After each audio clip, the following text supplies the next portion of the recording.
মানে ছিল ব্যবসা। তারা ধর্মীয় অনুসারীদের সংখ্যা বাড়াতে চায় শুধুমাত্র তাদের কাছ থেকে টাকা পয়সা আদায় করার জন্য। আমি বাংলাদেশে অন্যরকম কিছু মানুষ দেখতে পেয়েছিলাম। কেউ কেবল জাপানে জন্মগ্রহণ করেছে বলেই তাদের স্বাস্থ্যসেবা এবং শিক্ষার নিশ্চয়তা থাকে, আর কিছু মানুষ বাংলাদেশে জন্মেছে বলেই তারা গরিব থাকে। আমি এর মাঝে খুঁজে পাই না কোনো ন্যায় বিচার। আমি কুরআনের জাপানি ভাষার অনুবাদ খুঁজে পেলাম এবং তা পড়া শুরু করলাম, যেখানে আমি আখিরাত অর্থাৎ মৃত্যুর পরের জীবন এবং তাওহিদ, আল্লাহর অথবা স্রষ্টার একত্ববাদের মতো কিছু অনন্য বিশ্বাস সম্পর্কে জানতে পারলাম। শ্রী সুগিমাতো, টুয়ার্ডস ইটারনিটিতে আমন্ত্রণ গ্রহণ করার জন্য আপনাকে ধন্যবাদ। আমরা আপনাকে সাথে পেয়ে খুবই আনন্দিত। ওয়ালাইকুম আসসালাম ওয়া রাহমাতুল্লাহি ওয়া বারাকাতুহু। এটা আমার জন্য আনন্দের বিষয়। তাহলে শুরু করছি এই প্রশ্ন দিয়ে, কিউইচিরো সুগিমাতো আসলে কে? আপনি কি আপনার জীবন সম্পর্কে সংক্ষেপে বলবেন?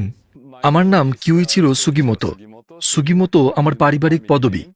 আমরা মূলত সুগিমোতোদের বংশধর। সুগিমোতো বংশ আসলে একটি সামুরাই বংশ, তাই আমি হলাম সামুরাইদের বংশধর। আমি গিফু অঞ্চলের সেকি শহরে জন্মগ্রহণ করেছি এবং সেখানেই বেড়ে উঠেছি।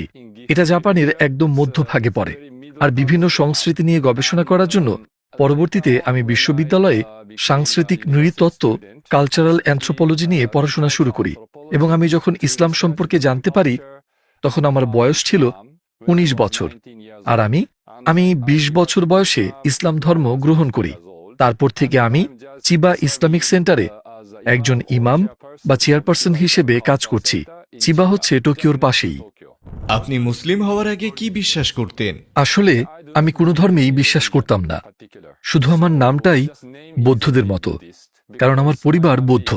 আসলে মূলত কোনো ধর্মই ছিল না, শুধু সাংস্কৃতিকভাবে যে কোনো সাধারণ জাপানির মতো আমিও আমার পূর্বপুরুষদের শ্রদ্ধা করতাম। আমি অন্য কোনো ধর্ম অনুসরণ করতাম না, কারণ আমার কাছে ধর্ম ছিল ব্যবসা। অর্থাৎ তারা অনুসারীর সংখ্যা বাড়াতে চায় তাদের কাছ থেকে টাকা পয়সা ইনকাম করার জন্য, যাতে করে তারা ধনী হয়ে যেতে পারে। বলা যায় এটা একরকম ব্যবসায়ী। ধর্ম সম্পর্কে আমার ধারণা এরকমই ছিল।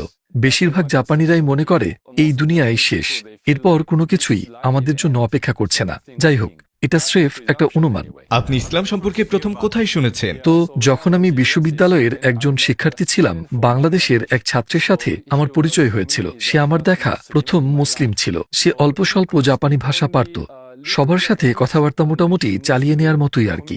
তাই আমি তার সাথে বন্ধুত্ব করলাম আমার ইংরেজি প্র্যাকটিস করার জন্য। আমরা কখনো কখনো একসাথে সময় কাটাতাম। একটা সময় আমরা একসাথে খাওয়া দাওয়াও করতাম। দুজনের জীবন নিয়ে আমাদের মধ্যে অনেক কথা হতো। তারপর এক গ্রীষ্মের ছুটিতে সে আমাকে বাংলাদেশে বেড়াতে যেতে বলে। যেহেতু